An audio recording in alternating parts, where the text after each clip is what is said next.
नमस्कार, मैं K M Saini, lecturer department of mechanical production engineering, government Ramchandra Khetan polytechnic college Jaipur, आप सभी का स्वागत करता हूं।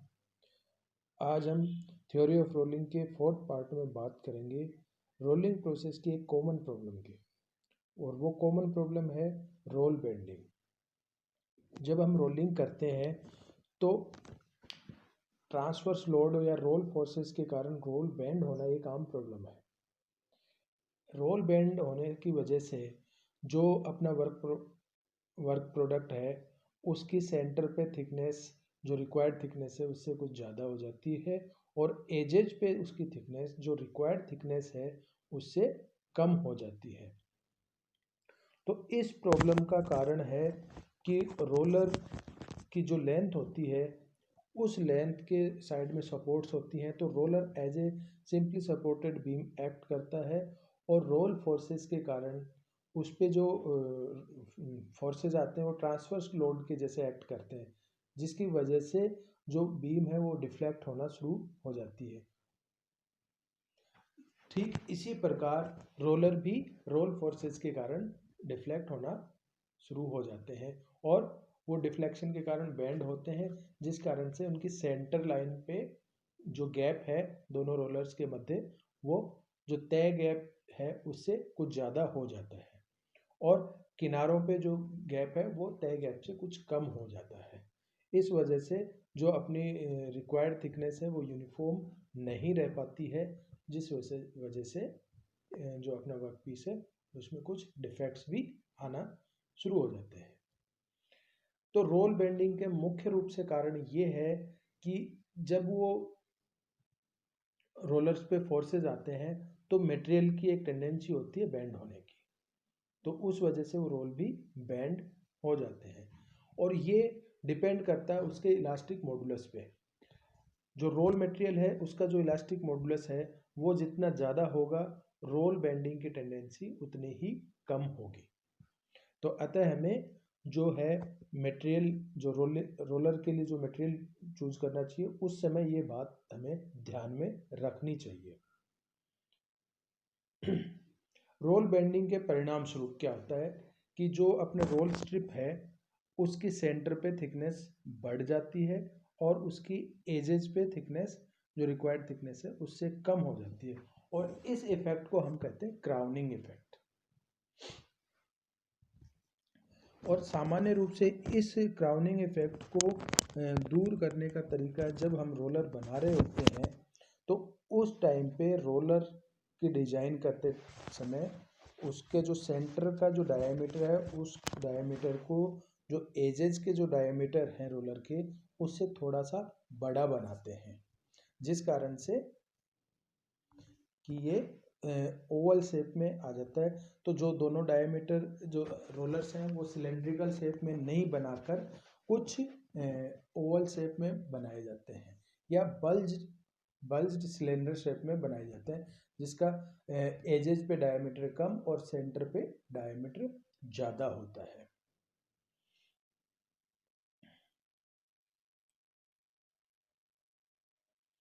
और इस प्रक्रिया से जो है कि जो सेंटर का डायमीटर बढ़ाते हैं और किनारों का डायमीटर थोड़ा कम रखते हैं, तो इस कारण से जो डिफरेंस क्रिएट होता है एज डायमीटर और सेंटर डायमीटर के बीच में, इस डिफरेंस को अपने कहते हैं केम्बर। अब ये जो केम्बर है, ये केम्बर प्रॉपर कैलकुलेशन के द्वारा दिया जाता है, और ये केम्बर किस किस चीज़ पर डिपेंड करता है, ये डिपेंड करता है कि आप जो रोलर है वो किस मटेरियल का बना रहे हैं। दूसरी चीज़ है कि किस मटेरियल को आप उन रोलर से प्रोसेस करना है, यानी कि वर्कपीस का आपका मटेरियल क्या है। और दूसरा ड्राफ्ट पे, ड्राफ्ट मतलब आप उन रोलर के द्वारा एक पास में कितना थिकनेस रिड्यूस करना चाहते हैं। तो इन तीनों चीज़ों पे ये केम्बर का अमाउंट डिपेंड करता है। अगर हम जो कैलकुलेटेड केम्बर है उससे कम मात्रा में केम्बर देते हैं तो उसके कुछ डिसएडवांटेज हो जाते हैं, या कुछ इम्पैक्ट्स आते हैं जो वर्कपीस पे आते हैं। उसके कारण जो वर्कपीस है उसकी सेंटर पे थिकनेस जो है वो बढ़ जाती है, और एजेस पे थिकनेस है वो जो रिक्वायर्ड थिकनेस है उससे कम हो जाती है, जिसके परिणाम स्वरूप एजेस जो होती हैं उन पे रिंकलिंग इफेक्ट आता है और जो आपका वर्क पीस है उसमें वार्पिंग की प्रॉब्लम भी आ सकती है। और इस इनसफिशिएंट कैम्बर के कारण जो वर्क पीस है उसकी सेंटर लाइन पे रेजिडुअल टेंसाइल टाइप के स्ट्रेसेस रह जाते हैं, जिनके कारण से सेंटर लाइन क्रैकिंग भी होना शुरू हो सकती है। तो अतः कैम्बर को प्रॉपर रखना जरूरी रहता है। जैसा कि आप इस आरेख में देख पा रहे हैं कि इनसफिशिएंट कैम्बर के इम्पैक्ट्स क्या क्या हो सकते हैं। फिगर ए में दिखाया गया है कि उसकी एजेस की जो थिकनेस है जो रिक्वायर्ड थिकनेस से कम हो गई है और उसकी सेंटर पे जो थिकनेस है वर्क पीस की सेंटर पे जो थिकनेस है वो रिक्वायर्ड थिकनेस से कुछ ज़्यादा हो गई है। ठीक है। और दूसरा बीप में आप देख सकते हैं एज में रिंकलिंग हो रही है, उसके किनारे हैं जो उनमें रिंकलिंग इफेक्ट आ गया है, उसमें सलवटें आ गई हैं। सी में आप देख सकते हैं वार्पिंग, उसमें मोड आ गए हैं, वर्कपीस में मोड आ गए हैं, वार्पिंग हो गई है।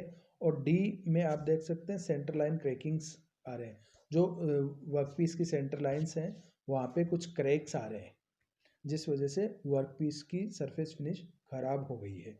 और ई में आप देख सकते हैं कि जो वर्कपीस आपकी उसकी सरफेसेस में रेजिडुअल स्ट्रेसेस एग्जिस्ट कर रहे हैं, जिस वजह से कहीं भी क्रैक्स आने की संभावनाएं रहती हैं।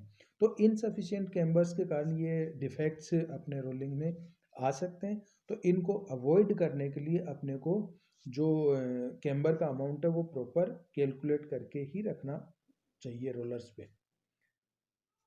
अगर तय मात्रा से अधिक मात्रा में कैम्बर दे दिया जाएगा तो उसका इम्पैक्ट क्या आएगा?